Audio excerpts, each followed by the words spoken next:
Hey guys, it's Dasha. Welcome back to my channel and welcome to today's video, which I am super excited for.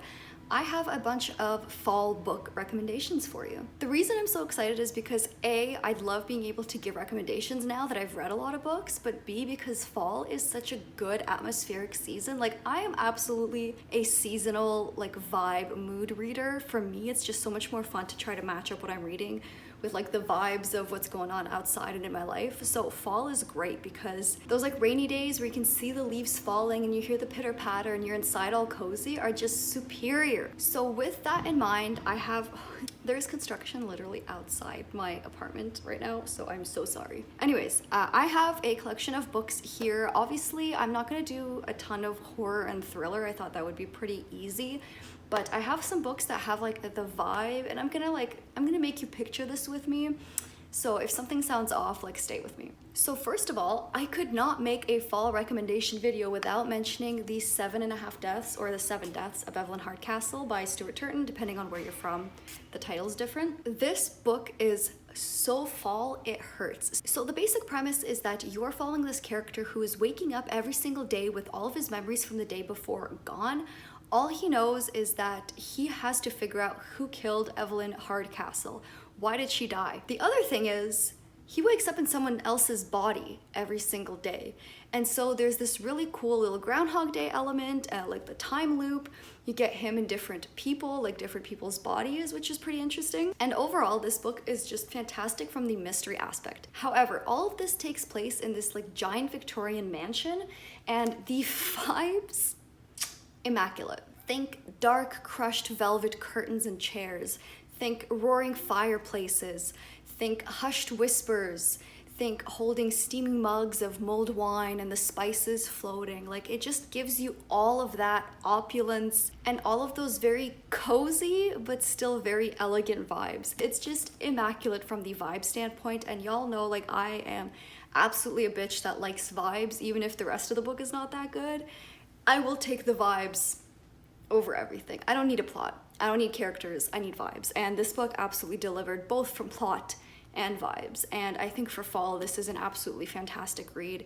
If you're looking for a twist on a mystery kind of concept, I think the time loop in this really, really delivers. The next book is also in a similar vein of kind of mystery. It is Night Film by Marisha Pessl. So in this book, you are following a journalist who is kind of intrigued by the death of a very prominent horror filmmaker's daughter.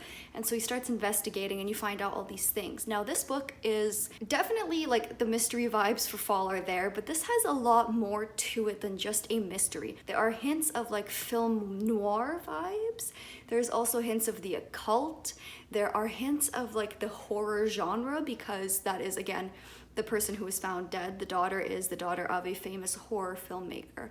And there's all these really cool little elements in it that just make for such a unique mystery book. It's unlike anything I've ever read. I really do think this would be perfect for someone who is maybe interested in horror but doesn't like gore, who doesn't like, slasher things, jump scares, that kind of thing. This could be really, really good because it has those fantastic vibes. It leaves you questioning. The other thing too that screams fall to me is when I was reading this, I was just picturing the setting in a lot of these meetings between people, and it's a sidewalk filled with leaves and little puddles, and there's one lonely lamppost that illuminates everything. And the other leaves are falling with the rain, and you're just walking by yourself with the umbrella, and it's you can see where I'm going with this, right? And that's what this book gave me, was all those kind of hushed meetings by the lamppost outside in the dead of night. Very kind of film noir, which to me is very fall. And all these really cool little elements with the occult but not being scary.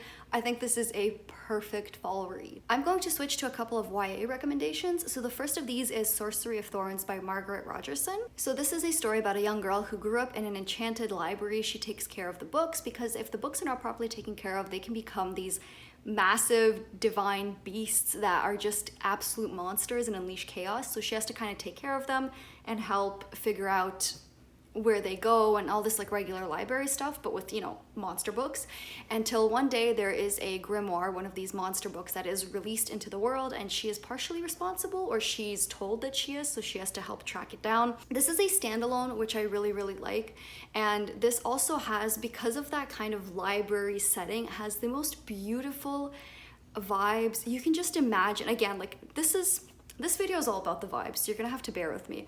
Imagine dark wood paneled shelves with these old leather dusty books on it. Through the windows, you see valleys and hills with the trees changing color. You smell the old books and the leather and the dust, and you hear the quiet noise, and you feel so comfortable. And that's what this book gave a lot of. I think because it was also a standalone, the story was more contained, so you were really able to focus on characters and locations, which I personally loved. Again, to be fair, you don't spend a ton of time in the library itself, but the book overall just has that very cozy feeling. It's kind of on the younger side of YA, but not in a bad way. It's just, it feels very fun and very light almost, even though like, yeah, there's like battle scenes, but like it feels a lot lighter than a lot of them, but it has those kind of more cozy fall vibes. I loved it. And then the other YA I have to recommend is the Inkheart series. Now, if you were on my channel when I just started, I talked a lot about this because it's something that really stuck with me. I got this box set when I was in like 6th grade, and I've kept it since, and I've reread these books an embarrassing amount of times. I will not hold the whole box set up. I'm just gonna go ahead and hold Inkheart up. So if you have never seen the movie or read the books, first of all, please do. They are phenomenal. But the first book essentially follows Maggie and her father Mo. Mo is a bookbinder. He's one of those people that's trained to help like restore old books and repair them, and he can bind books. One day he gets a visit from an old friend, and it sets off this whole chain of events because back when Maggie was younger, Mo read Maggie's mother into a book and read people out of it, and that is his magical gift. They call him the Silver Tongue. He is known for being able to read things out of books, and it just takes them on this insane adventure. The first book takes place in our world in, I think, like Italy or something, but then in the second and third books, you are in that world that Maggie's mother went into. You are in a new fantastical world that only exists within the pages of the book. So first of all, if you're a book lover, these books are for book lovers. It is amazing.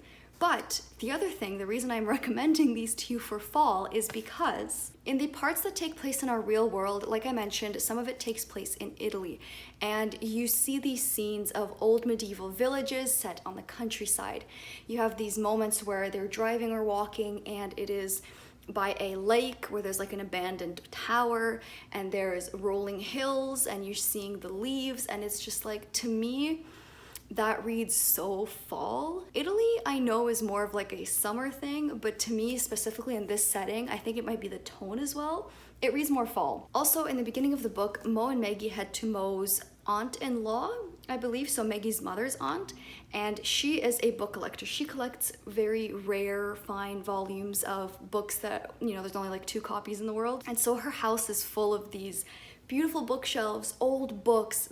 It's said that every room has books and bookshelves, and it's just stacked everywhere, and like there's books everywhere. And I personally feel like, again, that kind of library feeling, that the kind of muffled effect that books and shelves give you is just so cozy and so fall. So while this one takes place in our world, and again, Italy is like a great setting, because the next 2 books take place in the fantasy world from the book inside this world, this fantasy world is distinctly medieval, and it features all these beautiful landscapes. And to me, these kind of medieval fantasy settings with like sprites and magic just always reads very fall to me. It's very cozy. It's these rich settings you can just get lost in for hours. And to me, these books, this whole series is just very cozy fall, but also like very richly detailed, and the world is so well thought out, and it's just so unique that you want to just lose yourself in it. So to me, this is like perfect for fall. This definitely is, if I'm not mistaken, for the younger end of YA. So this was obviously published before young adult was really its own category. So it could read good for anyone from like maybe 12 years old all the way through to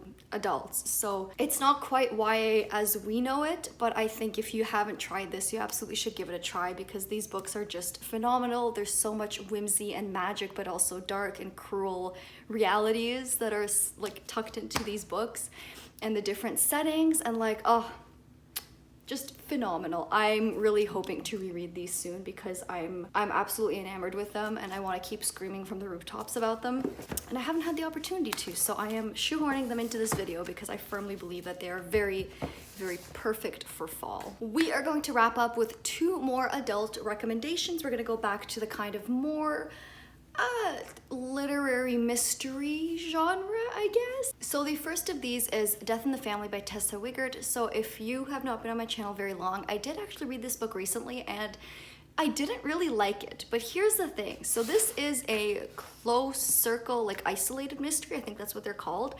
It takes place on an island in the Thousand Islands that's owned by a very wealthy family. This ex-NYPD detective is called in with her current partner to investigate a missing person on this island, one of the family members, because everyone was there for a reunion. And so as soon as she and her partner arrive there, there is a huge nor'easter that hits. Now, if you don't know what that is, it's just a huge like fall storm, and it basically screws everyone over that lives nearby them. So because they're stuck on this island trying to figure out this mystery because it's closed off, whoever did whatever happened could still be there. And like I said, even though I didn't really like this book, I still would recommend it because if you're looking for a quick fall thriller, this one specifically gives that off very well. You're in this massive mansion on an island. There is a storm raging outside. There is thunder and lightning and the rain is lashing at you. And when you go inside, there's that warm fireplace and everyone's making tea or drinking wine, but everyone's kind of weary of each other. It's like a murder mystery party gone wrong, and it's just fantastic. I feel like if you have one of those days where you have a full day to just sit down and read, pick this book up, especially if there's a storm outside, and just sit there and just absorb it because it is so perfect for fall. I know mysteries in general are really good for fall, but I feel like this one specifically came to mind when I was thinking for this video because of that nor'easter aspect, because of the old mansion, the old money house in the Thousand Islands. It's just absolutely perfect. So if you're looking for a good fall mystery, I'd give that one a try. All right, and the last recommendation I want to give is The Devil All the Time by Donald Ray Pollock. So this is an American Gothic horror literary novel ? I don't know how to describe this. I still struggle how to describe this because it is such a unique, weird book. So you are basically following a few people from a small town, and it is very it's just a lot of shitty people doing shitty things. That's the best way I've heard it described, and it's still the only way I can really explain what this book is about. You're following one person that's just trying to make good decisions, but he keeps getting screwed at every turn. You're following like a few different people, a preacher and a woman who is married to someone she doesn't really love, but that coerced her into things. I'm trying not to spoil here because if you read the back cover of this book or if you look up on Goodreads, I think it spoils things that would be much better suited for you to find out yourself. But all you really need to know is that it is American Gothic. It is small town, very heavily focused on religion. It gives me all of those kind of like backwood Virginia, small town, occult nonsense vibes. It is just such a unique book. I can't stop thinking about it. And I think even if you don't like horror, I would absolutely give this a shot as well because I feel like it's so well suited for fall.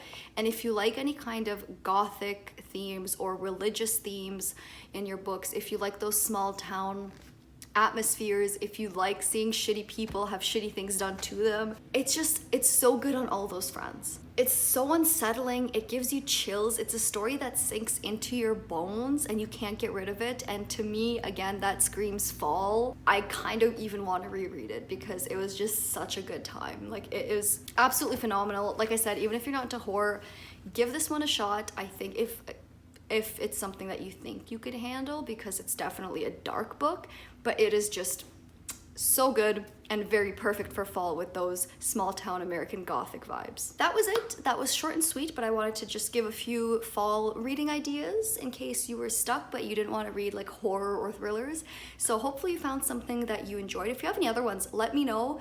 I'm always down for more like seasonal reads. My social media is also linked down below, as well as a few extra videos you could check out if you want to binge, and some playlists, all that fun stuff. I will also be back with a winter reads recommendation. Of course, I love this kind of stuff. Other than that, I think that's it. Thank you so much for watching, and I'll see you next time. Bye!